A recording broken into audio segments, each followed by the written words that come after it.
राम जैसा असफल जीवन शायद ही किसी ने जिया, फिर भी आज उनकी पूजा होती है। मर्यादा पुरुषोत्तम कहा जाता है। जनरली अगर हम देखें तो किसी असफल व्यक्ति की कभी पूजा नहीं होती है, पूजा तो सफलता की होती है। फिर भी राम की पूजा होती है। आखिर ऐसा क्यों? जीवन पूरा डिजास्टर से भरा हुआ था।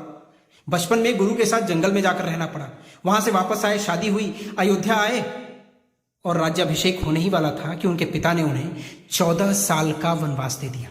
अब एक राजकुमार के लिए 14 साल जंगल में जाकर रहना कोई मजाक चीज नहीं थी, बहुत ही कठिन काम था। फिर भी अपनी पत्नी और भाई को लेकर वो जंगल में गए। वहां पत्नी का अपहरण हो जाता है। अब आप सोचिए, हजारों किलोमीटर दूर पैदल वो चलते हैं अपनी पत्नी को वहां से बचाने के लिए। लंका पर चढ़ाई करते हैं सेना इकट्ठी करके, वहां से अपनी पत्नी को लेकर वापस अयोध्या आते हैं, कुछ साल राज्य करते हैं। फिर किसी कारणवश अपनी गर्भवती पत्नी को उन्हें राज्य से निकालना पड़ता है, वापस जंगल भेजना पड़ता है।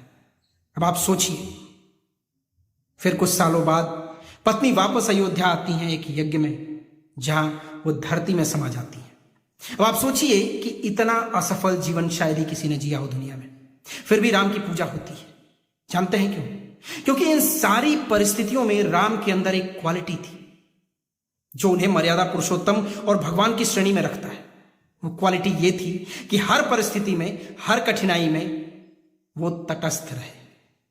वो कभी घबराए नहीं, कभी विचलित नहीं हुए, हर परिस्थिति को मुस्कुराकर स्वीकार किया और उसका सामना किया। तो हमें भी जीवन में ये चीज अपनानी चाहिए राम के जीवन से।